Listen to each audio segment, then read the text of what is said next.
प्रत्येकाला एक एक प्रश्न विचारेल, त्याने उत्तर सांगायचं आणि बाजूला व्हायचं। जागतिक विकलांग दिन कधी असतो? 3 डिसेंबर। बर। भंडारा धरण कोणत्या नदीवर आहे? प्रवरा। त्याच्यानंतर भारतीय हवामान वेधशाळा कुठे आहे? पुणे।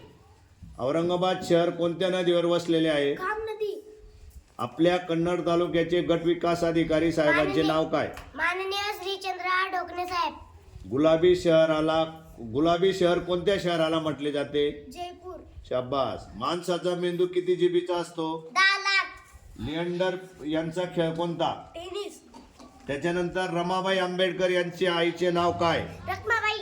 रमाबाई यांच्या वडिलांचे नाव काय? भिकू दुत्रे। त्याच्यानंतर भारताची राजधानी? दिल्ली। महाराष्ट्राची राजधानी? मुंबई। त्याच्यानंतर सुवर्ण मंदिर कोणत्या शहरात आहे? अमृतसर।